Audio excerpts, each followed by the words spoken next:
of Representatives presenting a very, very, probably the weakest case ever to impeach a sitting president. I have some thoughts that you will not have heard on either CNN or Fox News. The last time something as dumb as this was presented was the president who rose from vice president to president when President Abe Lincoln was assassinated by a conspiracy of 4 or 5 people, or at least that's what the history books tell us. One was a woman. She became the first woman ever hanged, probably the weakest by our government, to impeach a sitting president. That's interesting. She had key knowledge of what Booth was planning. She had key knowledge of who paid lots of money from a Canadian bank to arrange the assassination, and how that bank was connected to British banks. What you weren't told after Abe Lincoln was dead and Johnson, the vice president, succeeded, I'm not talking about Lyndon Baines Johnson, I'm talking about President Johnson of 1866, who was immediately impeached, supposedly because the radical Republicans did not like the manner in which he was conducting the southern rebellious states, or what the South likes to call the War of Northern Aggression. But something else was going on, and we were never told about it. It's never connected. In fact, you almost never hear anybody go into any detail about why this honorable man named Johnson, who succeeded Abe Lincoln to the president, why did they want him gone? Well, one of the things that was happening is Abe Lincoln was writing notes about the anti-slavery amendment. And in his notes that have disappeared from public scrutiny was a note that referred to it as the 14th Amendment. Why would he do that? Why would Abe Lincoln do that? Because in fact, back around 1810, 1812, there already was a 13th Amendment, and it was ratified.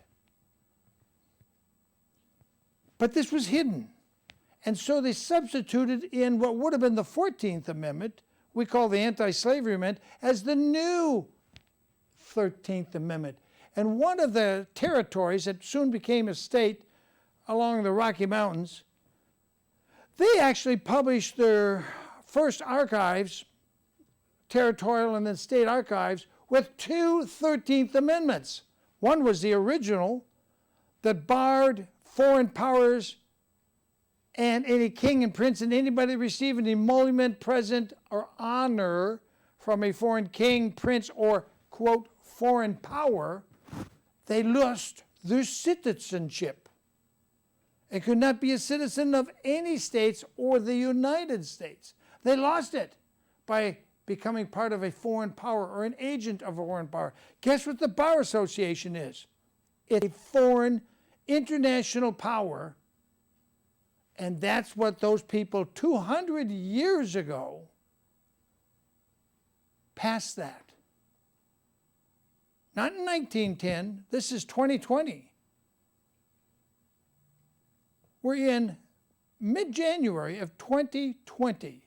This was ratified, proposed in 1810, and ratified long before 1820. So this original 13th Amendment was hidden under the impeachment of President Johnson. So as you watch this, and if you missed it, you didn't miss anything really. And there are the Democrats flashing up all these, oh, that's the candy you're seeing behind me. That's the candy drawer in the U.S. Senate. They're allowed to have a candy, and even the Democrats and the Republicans, they all share the candy, handed out for free. And one of the things we've learned is they changed the law. Oh, see these guys? These guys are the guys from McCarthy Haltis that put out fraudulent documents. And we got them on tape. And you can see that. It's called Whistleblower under William Wagner on YouTube.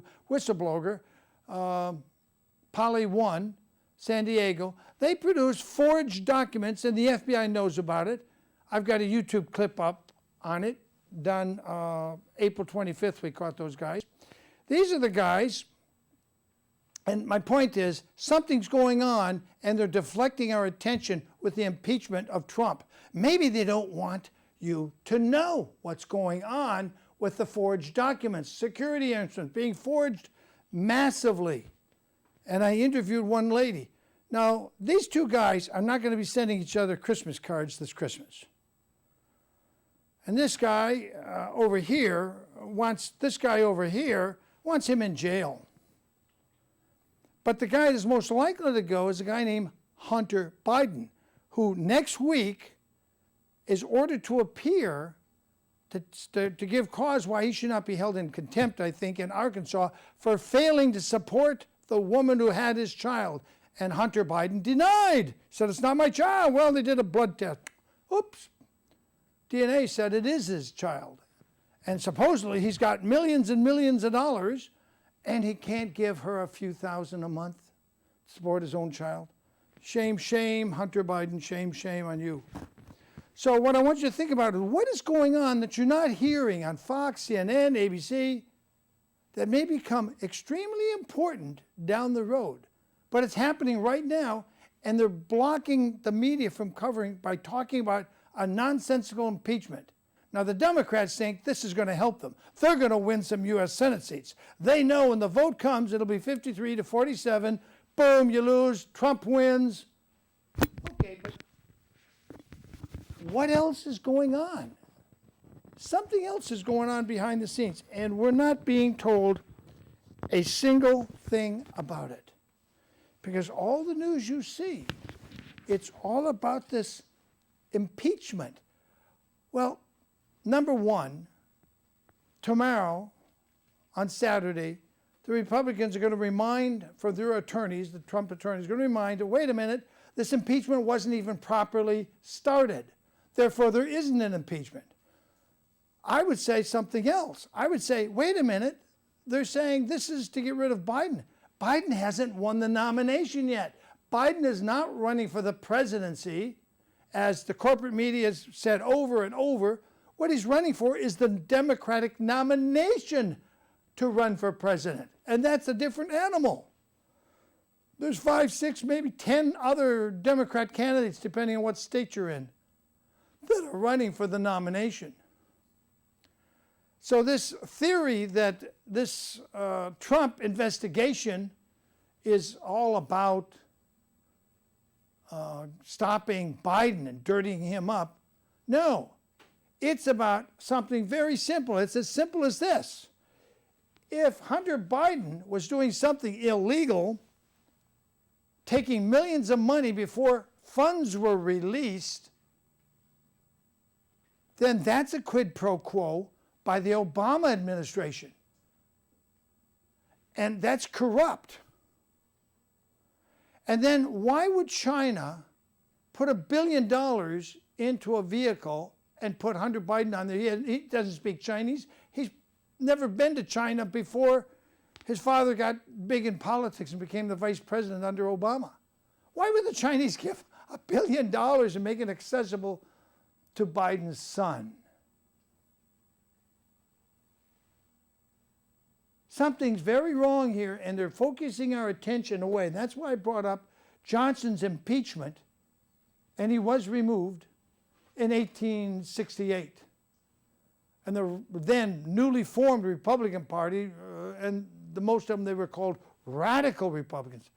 This guy right here, you see, Jeffries from New York, he keeps repeating the same lies over and over. He must be a blood relative of that other congenital liar known as Adam Schiff. I think I pronounced that right. Or is it Schitz? I'm not sure. Adam Schitz, Adam Schiff. So we're watching this ongoing comedy where everybody knows it ain't going to happen. Why are they doing this? It's to get our attention away from the ongoing, ever-present corruption.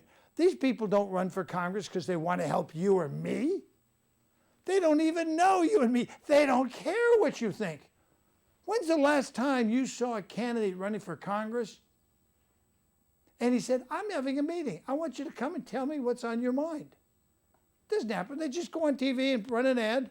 The one thing I can tell you, I'm William Wagner, and I'm not running for any political office in 2020. So I don't have to lie to you. All I care about is what the truth is. And all these shots you see are things they flashed up on the screen during the impeachment thing the last several days. It begs the question, what crime did Trump commit? You see, when Slick Willie Clinton, otherwise known as President William Clinton, married to that closet lesbian, I think, isn't she a lesbian, Hillary? You know, no wonder he had to cheat on her so much. But, you know, you asked for it, Willie. He actually was disbarred. He actually was guilty of committing a crime, and he was impeached for an actual defined crime. Trump has not been found guilty of any crime. Is he clever? Yeah. Did he outsmart the Democrats? Oh, yeah. But that's politics. This whole called trial in the Senate is a hoax. Trump is absolutely right about that. He's absolutely right, and Trump is going to prevail. Now, I would wish that the Democrats and the Republicans would come to an agreement in the Senate and say, we'll let you call one witness of your choosing, and we'll call one witness of our choosing. And we'll have them speak, and we can question them for 45 minutes. Should only really take 5 minutes. But I guarantee you, this guy is not sending this guy a Christmas present, or even a Christmas card, or even a Hanukkah card. Ain't going to happen. But I think this guy, Adam, so-called congressman from the Glendale area of California, he's got some loose screws. Or he's a congenital pencil head nutcase. Like I think Donald Trump would agree with me on that. So if you skipped it, you didn't miss a thing. Because number one, to have a true impeachment, the crime committed, high crimes, not low crimes, not abuse of Congress. The designers of the congregation, oh, I love this shot. See the shot? Take a look at this. See that? That's the U.S. Senate. Look at that. There's 100 senators actually sitting in their seats doing something, even if it's only being bored to death. They usually, you go in there and there's only three in the Senate. Where are the rest? Where's the other 97 senators when you walk in there on any given day? They're out collecting donations for their political PAC, which when they retire, if they got 20 million in their political wallet for running for a next election, which they don't do when they retire, they get to put it in their pocket and just keep it like it's their personal money. How's that for a great job? Plus you get free health care, and now, not the Medicare you get. They get a super deluxe medical care package. Same with the House of Representatives, which leads me to the question, are they really representing us? Do you work at a job for 2 years and then get the same salary for the rest of your life like the House does? Like the senators do? When did you ever work at a job and when you quit the job or they fired you, you got the salary for the rest of your life? They don't represent us. They represent somebody else, but not you and me. And why Andy Caldwell would want to be one of them boggles my mind. I had him on my show. In fact, I'm going to invite him and Copperwald come on my show before the election, and I'll give you each equal fair time. But I got some honest questions I'd like to ask you. But getting back to this impeachment thing, which I've already talked too long about, if you missed it, don't worry about it. It's going to end. Trump's going to win. Everybody knew this. Even Adam Schiff, the House manager from the House of Representatives, even he admitted it 2 days ago and said, well, I know, Trump's going to win. Vote's going to be 53 against impeachment and removal and 47 for it. So why do you do that? Why do you do that, Mr. Adam Schiff, when you know you're going to lose? Something else is going on in the background, and nobody's reporting on it. Just like that original 13th Amendment, go research it on YouTube. Put in original 13th Amendment and look at what you find. You will be amazed. With that said, let not your heart be troubled. But I'm not going to do the jokes that, Carlson Tucker does. This is a really serious matter. And what's the net result of this is that the House Democrats, led by Schiff and what's her name from Florida and what's her name from the other place, what these people have done have now set a new, very low bar for impeachment.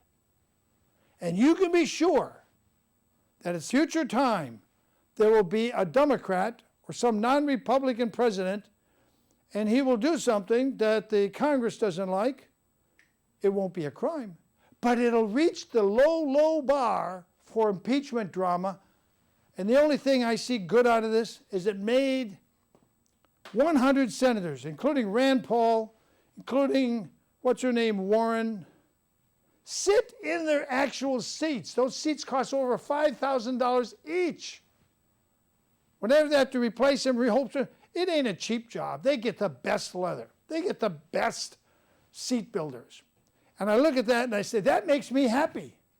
Just look at that. They're actually in their seats where they should be every day, listening to debate on important issues. Unless you're in a subcommittee. You know what? I say the subcommittee should be done after 5. And those should be public too. But our government is becoming more and more opaque because we lack real representation. If we had real representation, people, ladies and gentlemen, and Democrats and Republicans and non-voters all alike, if we had real representation, then you would get the same salary after 2 years on the job. You could quit, or they could fire you or vote you out of the job, and you get paid for the rest of your life. Now that would be real representation. And that seems to be what Bernie Sanders wants. He wants total socialism, which won't work. Everybody knows that failed in Russia. It failed in China. It failed everywhere. And yet there's Bernie Sanders pushing for a failed political system we already know will not work. And that's my scoop on the impeachment. And these two guys, call your Congressman Carbasol and ask him, why are these guys arrested? They work at a place called McCarthy Holtis in San Diego, California, and they pump out hundreds of forged documents, hodgepodge together from other documents that are then used by some attorney to foreclose on people because they shredded the original notes. Nobody stores them anymore. That's a big secret. That should be known. And Congress should be investigating this huge scandal. And why the San Diego FBI, that got a separate video from mine, that asked Polly 1 under oath, is this all true and correct that they make these forged documents? She said yes. San Diego FBI has it, and they've done, to my knowledge, absolutely nothing. And it's been more than 9 months. They've done nothing. I'm talking about the FBI. You ought to stop looking for Russian collusion and actually do something useful that would keep people from becoming homeless. That's my message for we the people. Now we're going to go look at the evidence in the Canadian genocide, and it's horrific. And later, I have something else for you. It'll be worth waiting for. I know this is tough to watch, but it ain't boring like the impeachment stuff and all the spin-off shows that come from it. William Wagner here for We the People on Second Thought. Here we go. May it please the Court. We begin the presentation of docket case number 0915.12.001 in the matter of the people versus the named fiduciary officers, members, and heads of state of the Crown of England, the Vatican, the Government of Canada, the United Church of Canada, the Roman Catholic Church in Canada and its papal nuncio, the Anglican Church in Canada, the Assembly of First Nations, Weyerhaeuser Limited, the Royal Canadian Mounted Police, and the Law Society of British Columbia. The prosecution claims and will prove beyond any reasonable doubt that the named defendants, either individually or as the responsible officers of the vicariously liable organizations, committed, colluded in, and are actively concealing any and all of the following 5 acts, which are defined as genocide under international law, as part of the regime known as Indian residential schools and hospitals across Canada. 1. Causing deaths, directly, indirectly, or by omission of action. 2. Preventing births or conception among the targeted group. 3. Inflicting bodily, mental, and emotional harm. 4. Creating conditions to cause the long-term destruction of the targeted group, including by forcing them off their land and stripping them of their livelihood, resources, and identity. And 5. Forcibly dislocating and relocating individuals from one group to another. The prosecution will prove, in the second case in the docket, that the defendants are engaged in an ongoing criminal conspiracy to conceal these facts and their guilt. Let us say as well that the complete archive of sworn testimonies and other documentation cited in this case is posted online for public viewing at www.hiddennolonger.com, although the material presented by the court today will include more material that's in that particular website.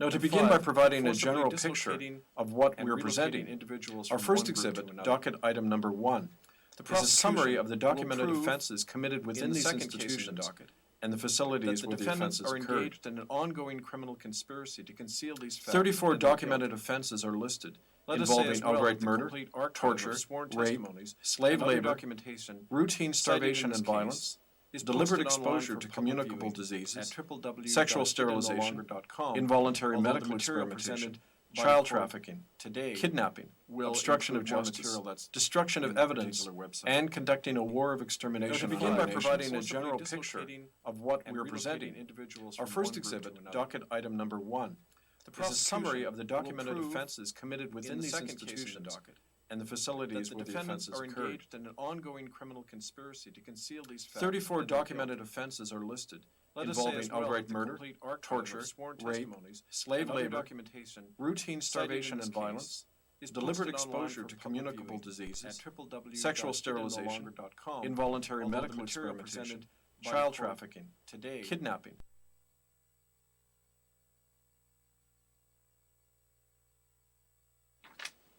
These offenses are attested to by a total of 278 witnesses who were former attorneys in 32 separate Indian residential schools across Canada. 15 of these facilities were operated by the Roman Catholic Church, 11 by the United Church of Canada, and 6 by the Anglican Church of England. In addition, the eyewitnesses also include survivors of 11 Indian or general hospitals. The documented offenses occurred between the years 1932 and 1981. Exactly what agencies were responsible for these crimes is attested to by our second and third exhibits. Exhibit number 2 shows that the Crown of England established the Indian residential school system in 1920 in a federal law created through Order in Council and then assented to in the House of Commons on July 1st, 1920.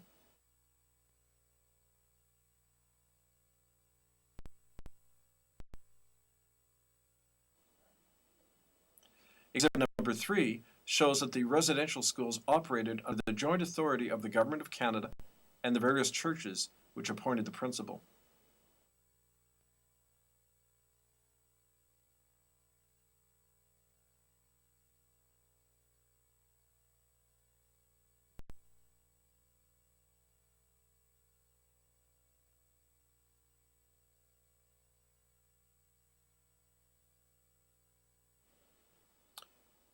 It should be noted that it was this document, published by Kevin Annett in 1996 and used in the first lawsuit of residential school survivors, that convinced the British Columbia Supreme Court to rule in 1998 that both the United Church and Government of Canada were jointly liable, and let me emphasize that, jointly liable, for damages suffered by Indian children in the residential schools. That is, the legal and moral responsibility for all of the crimes committed in the Indian residential school system clearly and undeniably lies with both the churches and the Government of Canada, and the authorizing head agency known as the Crown of England.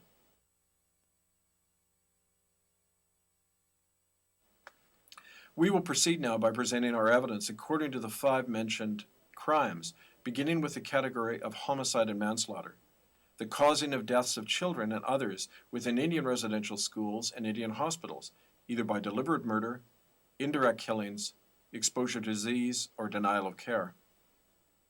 The death rate within Indian residential schools in Canada was enormous and constant, averaging between 40% and 60% between at least 1891, when the schools commenced formally, and 1949, when Indian Affairs Superintendent Neil Parker commented that nearly half of residential school students were not surviving the system. Exhibit numbers 4, 5, and 6 are annotated records of the mortality rate in Western residential schools in the year 1909, taken from an earlier 1907 report by Dr. Peter Bryce of the Ontario Health Commission, who was dispatched by the Indian Affairs Department on a tour of all the residential schools in both the years 1907 and 1909.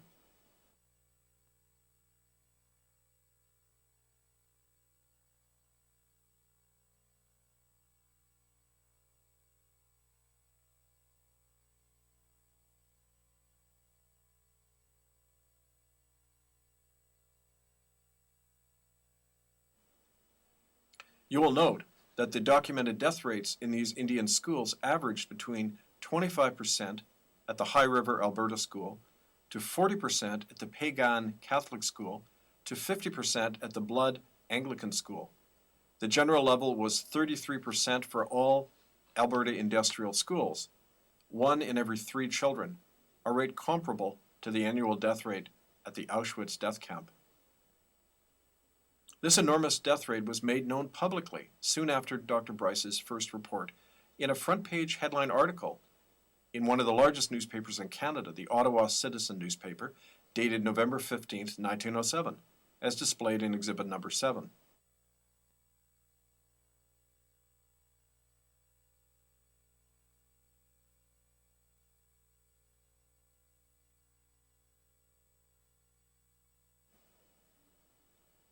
This article states, quote, "In one school, 69% of ex-pupils are dead, and almost everywhere the almost invariable cause of death given is tuberculosis," unquote.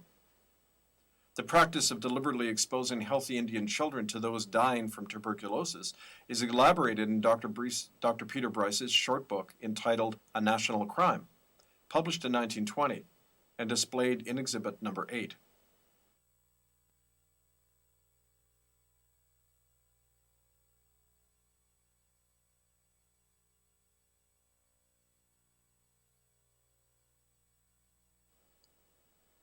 Bryce claims that as many as 75% of the students at the File Hill School in Alberta had died from tuberculosis, and that children infected with the disease were admitted en masse into the schools. Let me just state that this is a clear violation of the contractual obligations between the churches and the government. That contract document will be presented later on as part of our evidence. In Exhibit number 8, Dr. Peter Bryce also states that Duncan Campbell Scott, Deputy Superintendent for Indian Affairs in Canada, actually suppressed his report and refused to act on his recommendations. Independent confirmation of the average 50% death rate in the Indian schools is provided in a police report from the year 1922, issued by Corporal R.W. Clearwater of the Royal Canadian Mounted Police Detachment in Ocean Falls, British Columbia, and it concerned an Indian school home on the Kitimat Indian Reserve. In Exhibit number 9, Corporal Clearwater states, quote, "Since the home started, 49 had died and 50 were still alive." And that's in Exhibit number 9.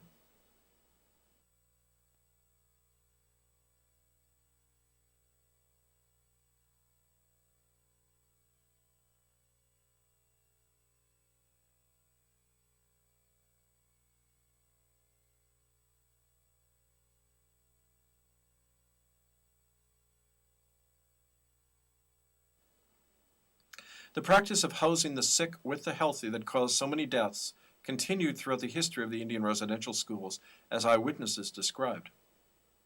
Video exhibits numbers 10, 11, and 12 are statements by Del Riley, incarcerated at the Mohawk Institute Anglican School in the 1950s, Del Marjani, an inmate at Cooper Island Catholic School during the 1950s, Virginia Baptiste of the St. Eugene School in the 1960s, and William Coombs interned at St. Mary's Catholic School in the mid-1960s.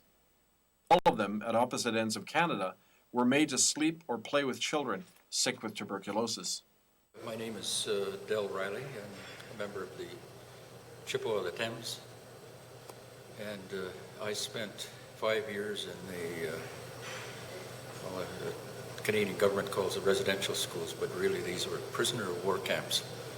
I was in the one called the Mohawk Institute. When I originally came in, I had just gotten out of a sanatorium. Both my sister and I, we were admitted into here, and I just read her intake admission slip there. It said she had TB. Well, I must have had it. I had the same that she had because we were in the sanatorium together. My mother died there, and then they brought us here.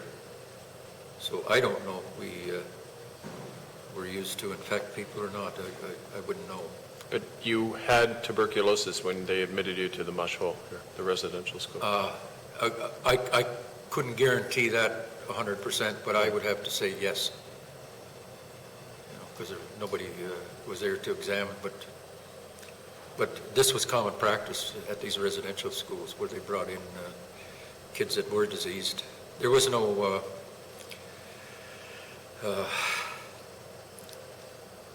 say filtration system within the school to properly circulate air or anything. So if one kid got sick, they all got sick.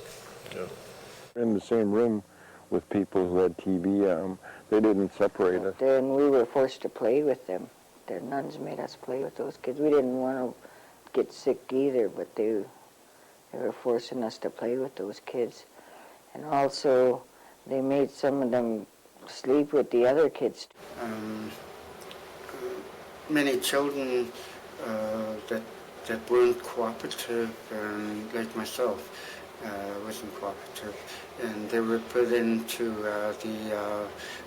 with the children who were sick was at the end of the dormitory.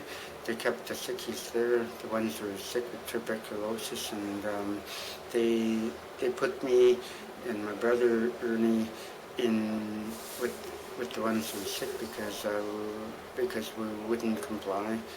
This practice is exhibited in exhibit number 14, which is from the Sarcee Anglican India School in Alberta in 1912. You'll note the picture clearly shows that children with open tuberculous sores and head bandages sit alongside healthy children in a school classroom.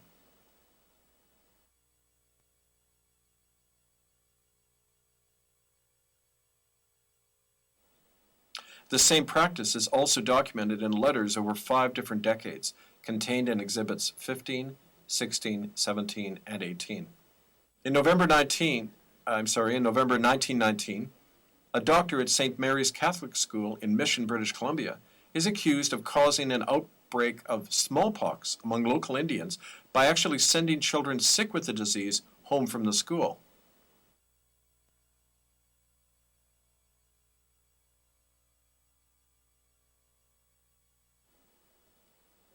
Five years later, in 1924, the official record of discharged students at the Catholic Squamish School in Vancouver states that a young girl named Muriel Peters, quote, had TB germs when admitted to the school, unquote. And that's contained in exhibit 17.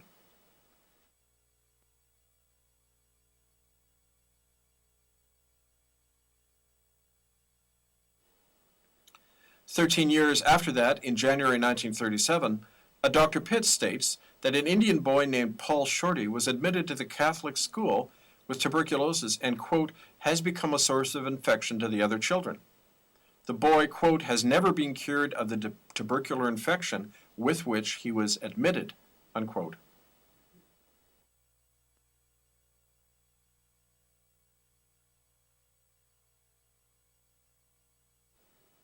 And finally, in February 1952, an Indian named Bernard Johnson, who was being treated for tuberculosis at the Camsell Indian Hospital, is admitted to the Carcross Anglican School in the Yukon.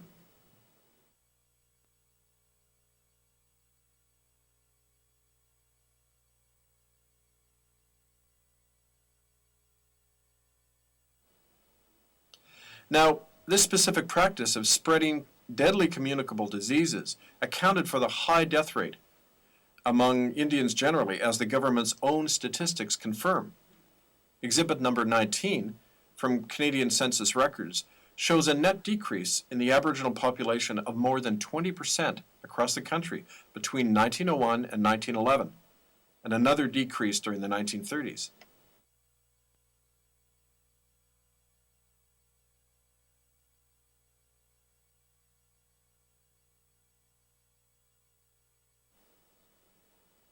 Let us add that while not trying to detract from these modern-day genocidal practices, the precedent of killing Indians with such germ warfare was established in Canada long before the time of the Indian residential schools, as Exhibit 20 clearly shows.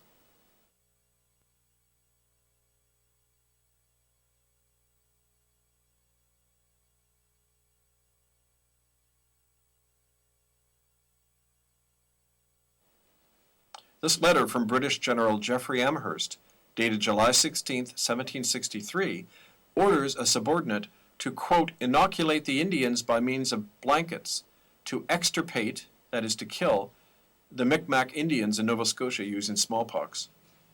So while generally germ warfare was a chief tool and cause for the high death rate in Indian residential schools, the deaths in these facilities were caused by many other factors too, including outright physical murder. The first eyewitness to describe the killing of a child in a residential school was Harriet Nahanni, a former inmate at the United Church Residential School in Port Alberni. In 1995, Harriet describes the murder of 14-year-old Maisie Shaw by school principal Reverend Alfred Caldwell on Christmas Eve 1946, as video exhibit number 21 reveals. So I watched, and she was standing at the top of the stairs, and he kicked her. She went rolling downstairs. She ended up, she was laying like this. Her eyes were open, but she wasn't moving. She wasn't crying. So I see that all the time.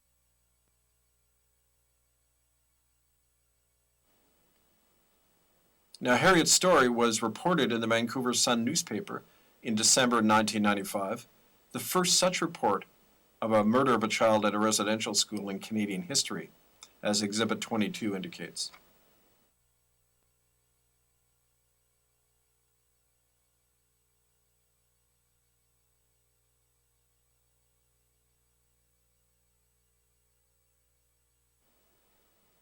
A few days later, another eyewitness came forward to report the killing of a second child, Albert Gray, by the same principal, Alfred Caldwell, in 1938 at the United Church in a house at British Columbia.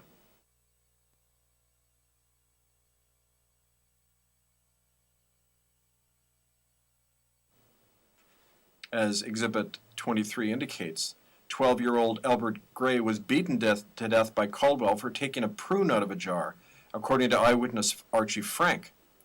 Caldwell never stood trial for either of these two murders, partly because the government concealed the crime. Now, this alleged death record for Maisie Shaw, found in Exhibit 24,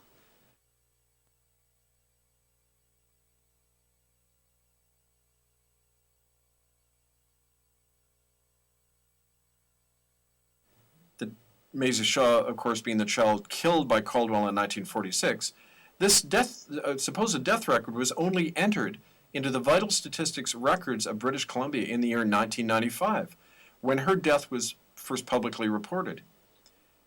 The supposed death record claims that Maisie died of heart failure and was buried only 2 days after her death on Christmas Eve 1946. something never done, according to the British Columbia Coroner's Office.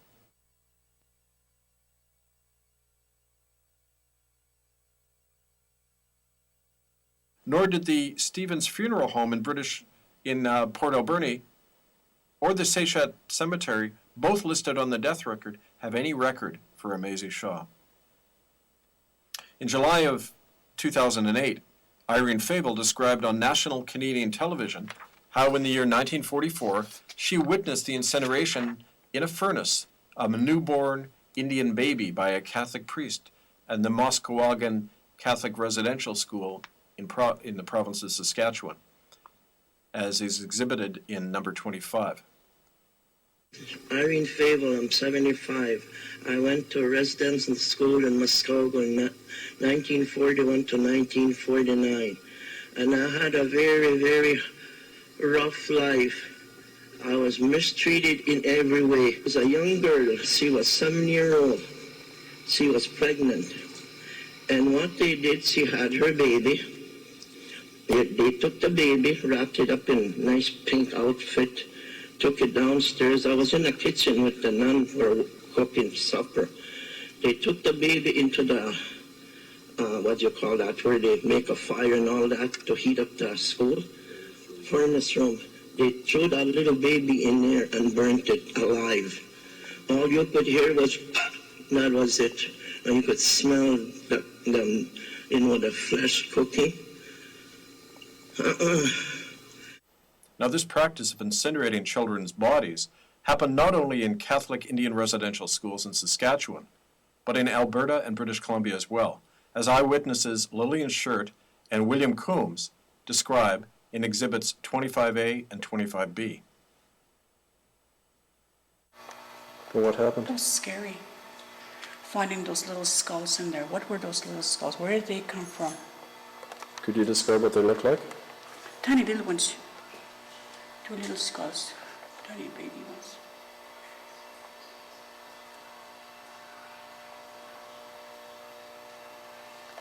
And they were in here. I feel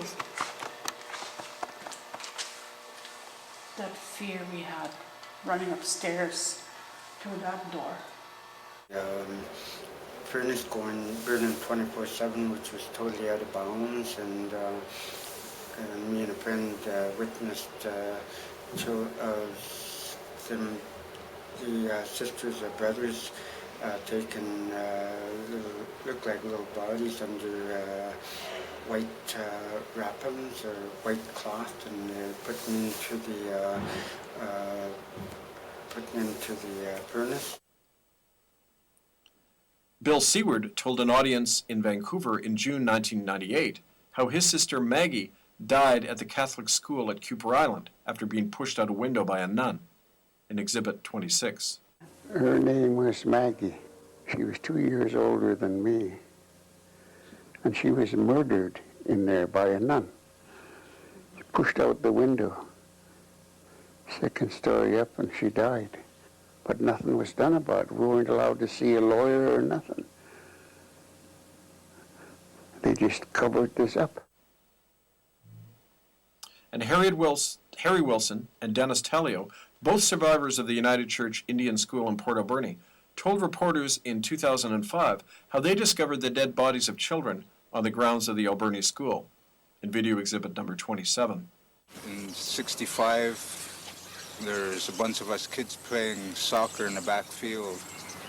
There was a brush of leaves and grass piled up, and there was a body underneath it. One of the kids kicked the ball, and he went to get it. It was quite decomposed. Went to Port Alberni in 1960, and I found a dead body in 1967 in between Ross Hall and Colwell Hall. Native girl, she was about 16, and I told Jay Andrews, and Jay Andrews shipped me out of Port Alberni, went to Nanaimo, and I believe it was a cover.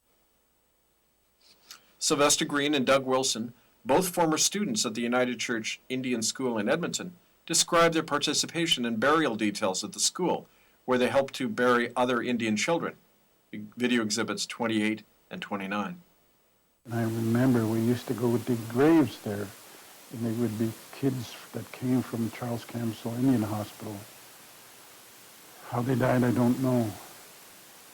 But I know we just dug a lot of graves.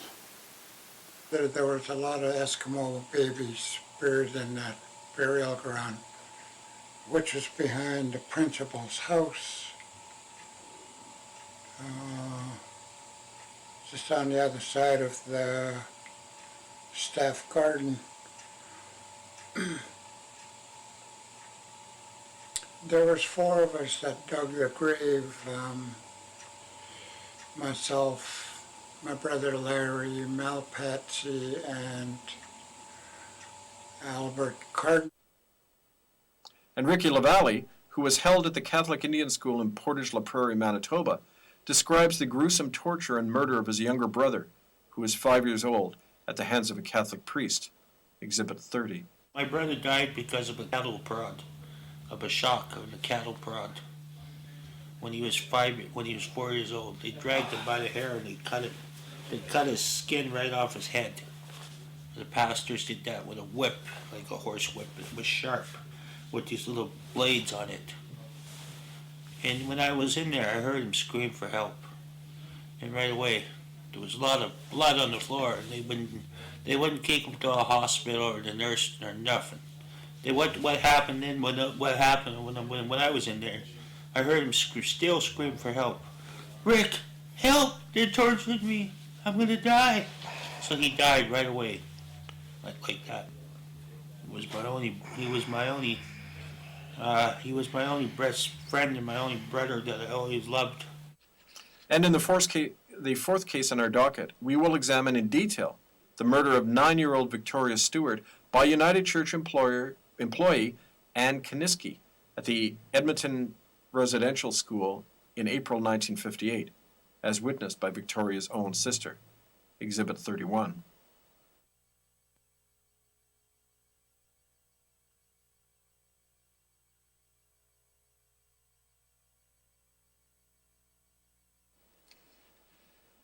Across the country in Ontario, Lorna McNaughton, a survivor of the Anglican Indian School in Brantford, relates how her brother witnessed the mass killing of Mohawk children by Canadian soldiers near the Mohawk School in the year 1943. Video Exhibit 32. Our dorm was just full of girls. And he said, yeah, so was ours full of boys. And he said, do you know what happened to them? And I said, no. And he said, they called in the army and they took them to the army base and they shot them. They stood them all along this big hole and they shot them, and as when the bullets hit them, they fell into the hole. And he said when they were all done, he said those that hadn't fallen into the hole, some of them were still alive. He said some of them were still alive in the hole. And he said they came along, and I want to say a bulldozer. That's what comes to my mind, but I'm not really sure that my brother had said a bulldozer. They came along with a big machine anyway, and they shoved them all in that big hole and they covered it up. And he says, that's what happened to them. And I must have been about 8, I guess, or 7 or 8, somewhere through there. Let's see, that must have been 43 or 44.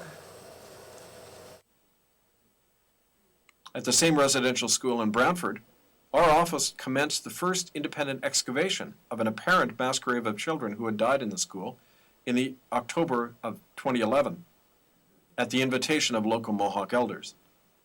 Video Exhibit 33. Could you hold that up? So that's the sole of a shoe. Yeah. Bottom part. Looks like an old design, doesn't it? Yeah, that's where it was attached to the boot. Very much. 7 and a half. No, but we got it this way. Just 6 inches down. Well, definitely a piece of, we believe, human bone. There's the hip socket or a joint socket right there. This excavation uncovered physical remains, including bits of bones and buttons, that have been identified as coming from school uniforms from the 1950s. Exhibit 33A. Types of buttons.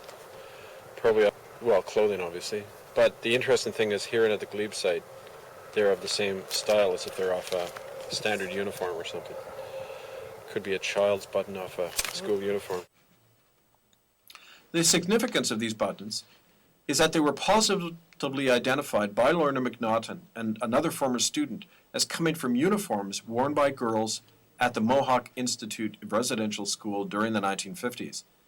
The fact that the buttons were found tangled in the roots of a tree 50 yards from the school building is that, according to McNaughton, whenever a child died in the school, the staff would plant a tree over their remains. Our office has identified 28 apparent mass grave sites at former Indian residential schools across Canada, based on eyewitnesses and ground-penetrating radar surveys. This list of grave sites was first released to the world media in April of 2008 and is contained in Exhibit 34.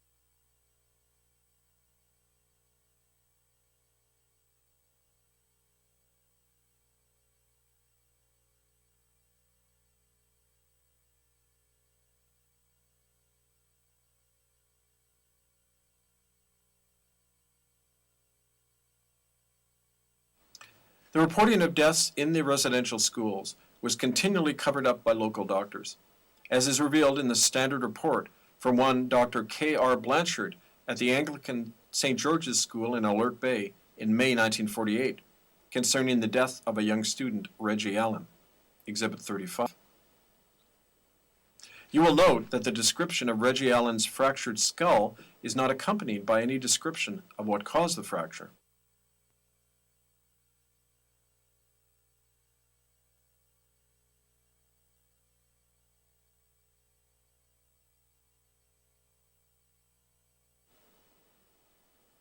Indian agents as well actively concealed wrongdoing in these schools, or events that may have caused embarrassment to the churches that ran them.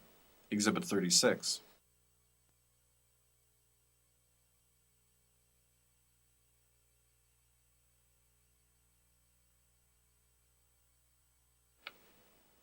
This report from West Coast Indian agent P.B. Ashbridge, dated January 26, 1940, discusses the incineration of the United Church's housed residential school.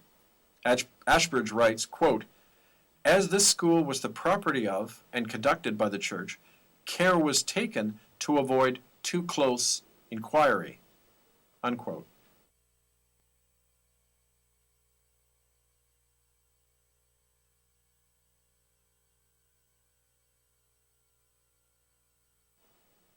This act of collusion by the state to conceal wrongdoing and deaths was also expressed by an attitude that normalized genocide, generated from the very top of the government and church hierarchy.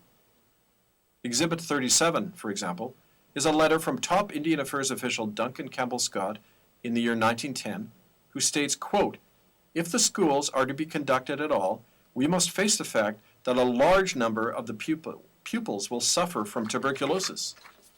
The admission indiscriminately of such pupils has no doubt led to the high death rate," unquote.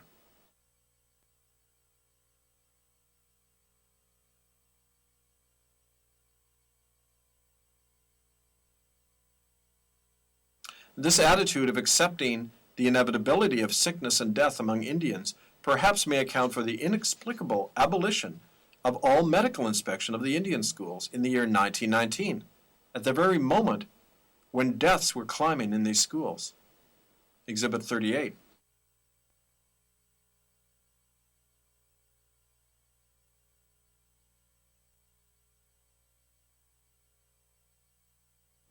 Significantly, this annulling of medical supervision occurred just before attendance in the schools became mandatory under Canadian law in 1920, and occurred through a secret order in council. This suggests that the government was deliberately encouraging sickness and deaths in these schools.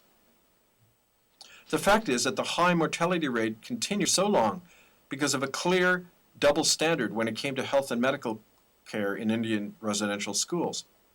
In Exhibit 39, a school physician, Dr. Pitts, states in the year 1935 that he employs two standards of care, one for Indian children and another for whites, and that, quote, were I to apply the standards of health to them that is applied to children of white schools, then I should have to discharge 90% of them and there would be no school left, unquote.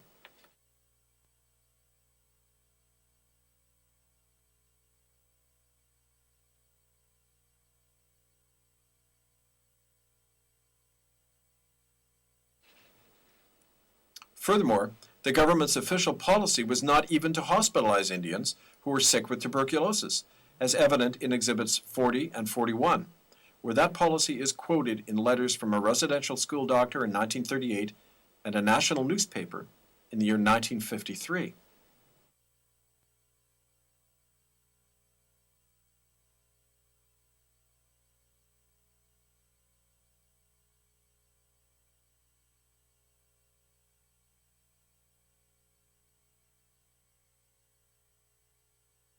Now, why would it be the national policy in Canada for decades not to treat Indians contaminated with this deadly disease unless it was part of a plan to eradicate them?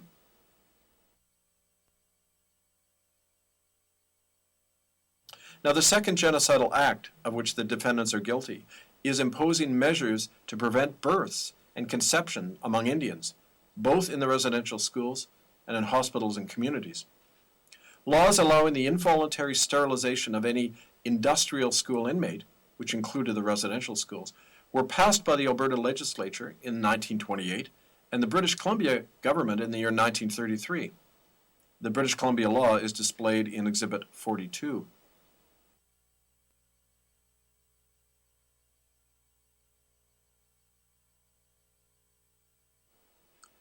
Special Indian hospitals to sterilize non-Christian Aboriginals were established in Nanaimo, Vancouver, and Bella Bella, British Columbia. They operated from the 1920s until well into the 1970s. Exhibit 43.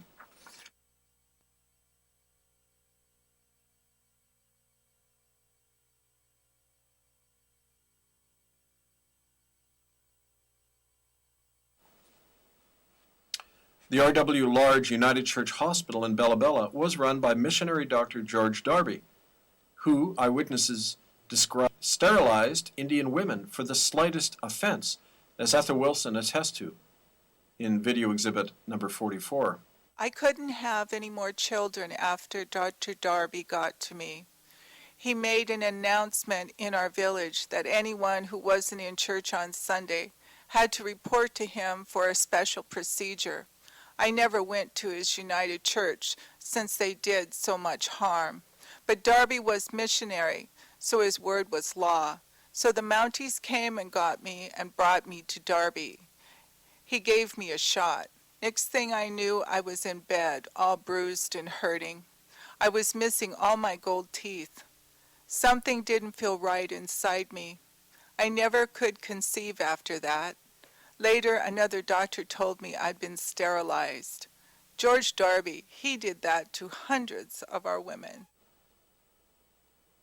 Other women suffered the same fate from Dr. Goodbrand in Duncan on Vancouver Island, like Sarah Modeste. Exhibit 45.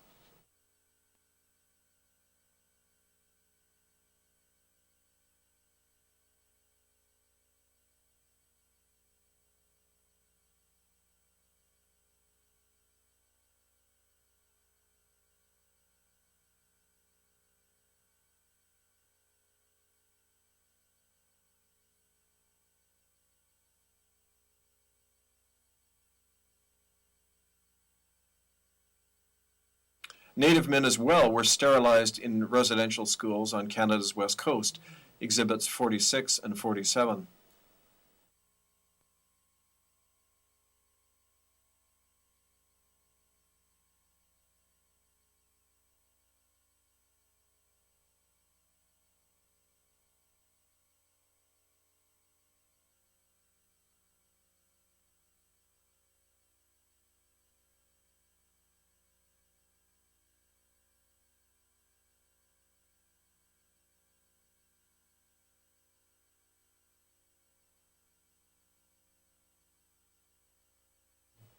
Now, in his book, War Against the Weak, America's Plan to Create a Master Race, the author Edwin Black states, quote, "In Canada, eugenics passions inflamed, and Alberta disproportionately sterilized Indians and Métis.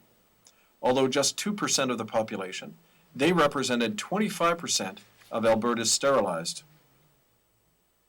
Exhibit 48 describes a 1999 class action lawsuit brought by Native women in Alberta against the government of Alberta for these sterilizations.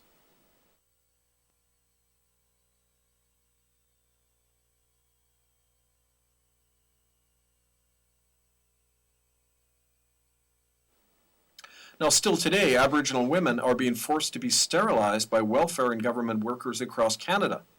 Charlotte Stewart describes what happened to her in 1983 in Vancouver, in video exhibit 49. My name is Charlotte Stewart. I'm from Kikatla, BC. I am Jim's Hen Nation. I had a daughter 30 years ago whose name is Patricia, and she was apprehended. And after she was apprehended while she was a baby, I got pregnant when she was in the foster home. And the ministry found out I was pregnant, and they told me to have an abortion. And after I have the abortion, to have a tubal ligation, so I won't have any more children. They said if I didn't have a tubal ligation, then I would never see my daughter Patricia again. Who told you that? A social worker named Sally Heather. She was at the government office in North Vancouver. It was in the summertime. I can't remember what month. I think it was in July. And Patricia was born in 1982, so it would have been about 1983. She was about a year old. And in 1979, the Canadian government and Catholic Church were forced to admit that its health workers were giving Inuit women birth control pills without their knowledge, telling them that they were vitamins. Exhibit 49A.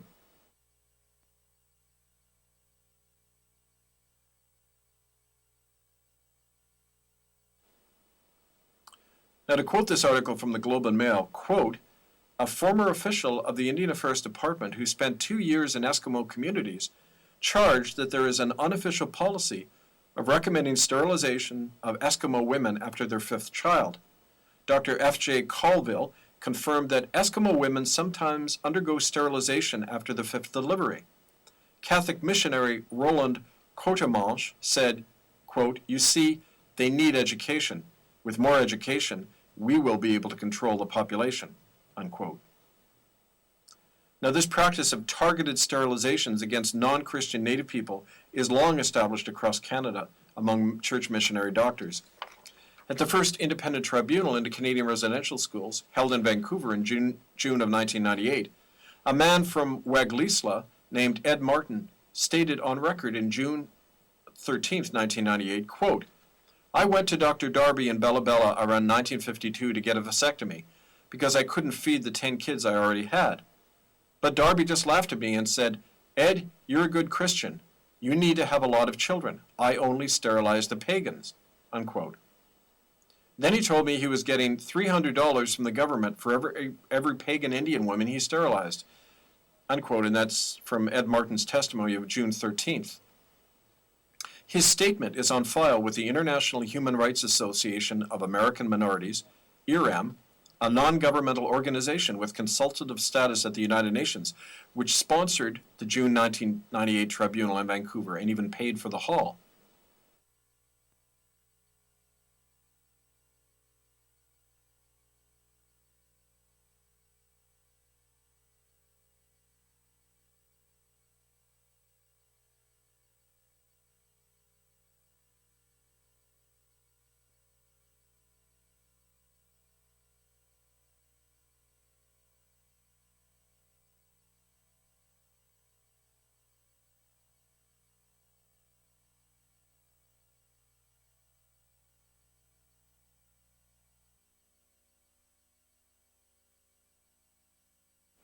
The third genocidal act of which the defendants are guilty is the inflicting of bodily, mental, or emotional harm on Indian children. The Indian residential school system as a whole inflicted continual violence and harm on its internees, not randomly, but systematically. It was in fact established to do so by wrenching children from their homes, inflicting routine torture, rape, brutality, and terror on them as a matter of policy, and denying them their language, family, and identity. The guilt of the defendants lies in this general fact, and not merely in individual examples of it.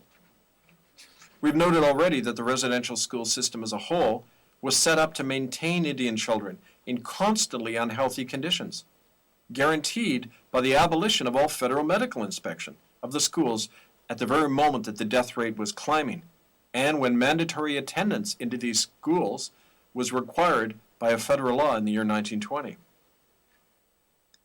But further evidence of this system for harboring Indians is found in that very same year in a statement made in the Canadian House of Commons by the Minister of the Interior, Arthur Meehan. In response to an opposition question about the massive death rates and epidemics raging among Western Indians, on June 8, 1920, Meehan said in the parliamentary record, quote, "The Health Department has no power to take over the matter of the health of Indians. That is not included in the act establishing the department. It was purposely left out of the act." And let me state that again. The quote from Arthur Meehan, "It was purposely left out of the act," unquote.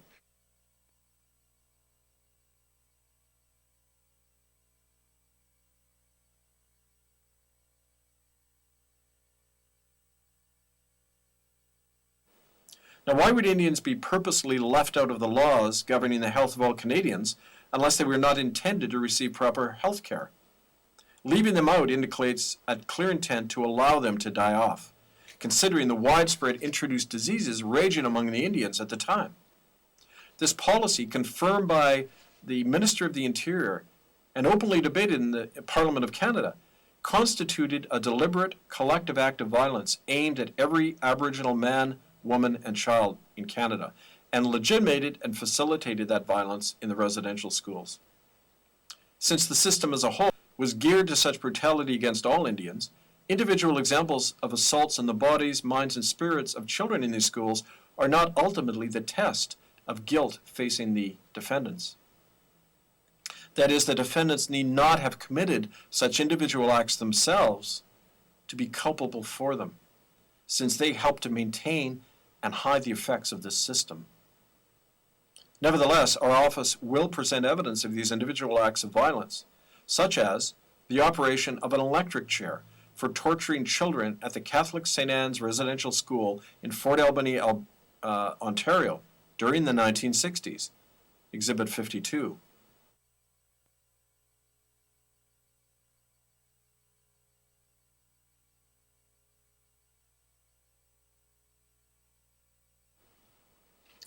Both Marianne Nakagi Davis and Edmund Matata-Wabin were victims of the Fort Albany electric chair at the ages of 8 and 6 years old. Survivors at the United Church Alberni Residential School, like Harry Wilson, describe a similar electric chair in the use in the school basement. Lorna McNaughton was also subjected to electric shocks at the Anglican Mohawk Institute in Brantford. Video exhibit. Thank you, Reverend Kevin Annette. We're back here in the studio. You were hearing from the International Tribunal to indict Pope Benedict, 3 of his top cardinals, all of which resigned. It wasn't because Pope Benedict was sick. It was about something else. And we're going to give you a little taste of that, which is on YouTube by Reformed Malaya, but not just yet. Right now, I want to read you a letter I received that was sent to the State Bar. And it reads, "Resignation of bar member," in her own words. "I'm announcing my resignation from whatever ties I have as a bar attorney, effective July 4th, 2019. This is being sent to Maureen O'Connor, who carries the title of Chief Justice of the Corporate Supreme Court of Ohio. Here is a copy, and paste of the letter. I sign the original as a living human being, not as a corporation. And then follows the letter, which reads in part, and then we're going to get back to Kevin and Annette. Just thought you should hear this. Sent to Columbus, Ohio, the Supreme Court of the state. This letter is for the purpose of publicly announcing that I am resigning as an attorney licensed to practice, in quotation, law, unquote, in the state of Ohio. No one is pressuring me to make this decision. I have no reason to believe there are any attorney disciplinary proceedings pending or being initiated against me. My decision is based solely on my own conscience and sense of ethics. I understand it to be irrevocable. As a follower of the teachings of our Lord Jesus Christ, I find I can no longer associate myself with those who have abandoned the pursuit of earthly justice in favor of money and power. In particular, I can no longer rationalize the system's increasing disregard of the basic constitutional principles, such as the rights of us, the people, to not have our lives, liberties, and properties taken from us without due process, the right to bear arms without government approval, the right to be free of unreasonable searches and seizures, and the multiple rights enshrined in the now increasingly ignored First Amendment. I took an oath to become an officer of the court, unquote, and to support the Constitution, not corporate interests. During a mass swearing-in ceremony in Columbus in the spring of 1977, I can no longer tolerate seeing the Constitution besmirched by the courts, she writes. Skipping down, the last straw for me occurred a few months ago when I finally began to learn about the giant hoax that has been perpetrated against the American people, a process that continues to be expedited by attorneys and judges. My previous belief that the judiciary was a branch of our constitutionally mandated republic was destroyed when I read former attorney Melvin Stamp's book, Fruit from a Poisonous Tree, and confirmed the truth of everything he disclosed and for which I find documentation. What I now know, and which is still concealed from most of the American people, is that our courts are private, for-profit corporations that trade in the churning of controversy for profit versus systems such as CRIS, capital C, capital R, capital I, capital S, which stands for Court Registry Investment System. The most nauseating features of this type of corporate profiteering are not just the multiple frauds that support it, but the fact that it preys on the old, the young, the disenfranchised of all races and genders, and it does so for dollars, or should I say, for Federal Reserve notes. Finally, I require that my name be stricken from the rolls of the Ohio Supreme Court due to my recent discovery that any retention by me of any title of nobility or honor, such as attorney at law, esquire, or any version thereof, may be prohibited by the original 13th Amendment to the United States, which was apparently ratified in Ohio January 31st of 2011. Sincerely, all rights reserved, Catherine Hine, East Water Street, Chillicothe, Ohio. Now, the reason I'm reading that is she's referring to the original, flesh it up, Stephen, this amendment that was ratified in 1810, but it had no expiration date for which the ratification period would end. And so even today, Hawaii and Alaska and California could still ratify it. Oregon could still ratify it. These are some of their early books from 1825, 1822, 1839 from the New England states. And this is what it says, if any citizen shall accept, well, there it is. You can read it yourself. And this is not the anti-13th Amendment. And the purpose this is relevant is because no attorney has a license from the government, because the U.S. Supreme Court has ruled the right to practice law is a common law right all of us have, which is why what I said last week on Take Back America, we all could run for judgeship, regardless of the bogus laws that say we can't. In fact, those that belong to the bar have no right to hold any office of trust or profit. Now, with that, I want to go to this. We'll be back in less than 8 minutes. Thank you, Kevin and Annette.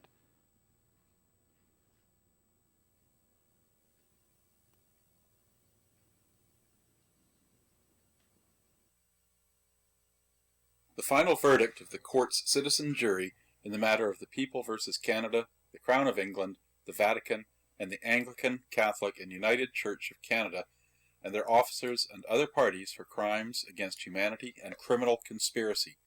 Case number 1 in the docket of the court. Let it be known and duly recorded that the verdict from the jury members reads as follows. After careful deliberation of all the evidence and facts presented to us, and in the absence of any case or response by the defendants, it is the unanimous verdict of we, the citizen jury of the International Common Law Court of Justice, that 1. The 30 named defendants in this case are guilty as charged on the 2 indictments. That is, they are guilty of committing or aiding and abetting crimes against humanity and of being part of an ongoing criminal conspiracy. And that 2. The named defendants in this case shall receive the full sentence recommended by the prosecution. We, the jury, hereby declare our free and unanimous decision and discharge our duty under the common law. We thank the court for granting us this responsibility. Dated this 21st day of February in the year 2013. This court recognizes the validity and lawfulness of the decision of these jurors according to the common law precedent that a quorum of 12 citizens is required and sufficient for any just and lawful verdict. It is now the duty of this court to confirm this verdict and impose sentencing and enforcement against the defendants. This court therefore finds the 30... I lied. We came back in less than 8 minutes. Now here's something from Reformed Malaya about Pope Benedict and the corrupt Vatican Bank. And what they don't really say, or did they say, is that many of the huge multi-million-dollar accounts had to do with paying for pedophilia. Did they or didn't they? This is a 2-hour video. Reggie, read the label of that. What's the label of this piece? The shocking truth why Pope Benedict The shocking truth why Pope Benedict resigned his office. You see, popes never resign. Pope Benedict did in 2013. And it's because he was indicted by that grand jury that Reverend Kevin Annette from Canada was talking about. It was an international grand jury. But this he did not produce. Roll it.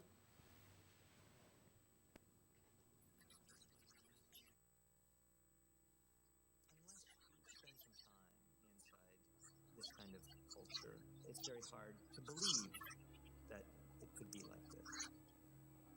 One of the biggest problems in the whole hierarchical structure, the clerical structure, is this hypocritical presence of so many homosexuals, gay men. Many of them would not even classify themselves as gay men because they're so conflicted. The Benedict doctrine on homosexuality was deeply hurtful to those in the Vatican who were trying to lead celibate lives. I cannot understand the schizophrenic attitude of hierarchy against gay, when a lot of priests are gay. That's something that I cannot understand. As a gay priest who works in the Vatican, He remembers his feelings when the then Cardinal Ratzinger changed the catechism to say that homosexuality was an objective disorder. It's like a knife in your heart, because I believe in vocation. I believe in the calling of God. I believe in Jesus. I believe He wants us to serve His people. And when the documents say, oh, you're not able, that is terrible. It's painful. I hope that one day priests can be freely in a relationship and be good priests. That celibacy in the church will be optional. The don't ask, don't tell culture was invented inside the Vatican. And I don't want to villainize everybody in the Vatican, because there are, I think, a lot of men in the Vatican who are very good people who are celibate, are not having sex, who are struggling to be good priests. But the culture itself mitigates against that. It's difficult to be good in the Vatican.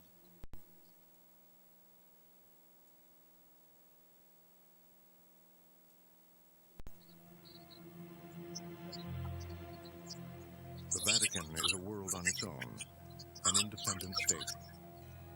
And this is the guarded frontier that separates it from Italy, whose authorities have no powers here. The Vatican is the last absolute monarchy in the world today. The Pope, when he is elected, is answerable to no human power. There's absolute authority over the entire Roman Catholic Church, direct authority that reaches down to individual members. He is the supreme judge, the supreme legislator, and the supreme executive. But as an executive, Benedict needed help. He turned to his longtime assistant, Cardinal Bertone, to be Secretary of State, effectively in charge of the Vatican's government, the Curia. The Vatican Curia, which is the administrative body of the worldwide church, is a collection of small fiefdoms, of cliques of individuals, of different agendas vying against one another. And it is the Curia that runs the city-state, with its own legal system, its own TV channel, radio station, and newspaper. It even has its own bank, the Institute of Religious Works, housed in a medieval tower.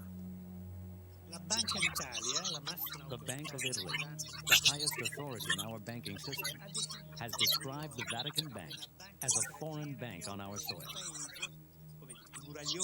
We see the big walls of the Vatican as a national border. We cannot intervene in the Vatican.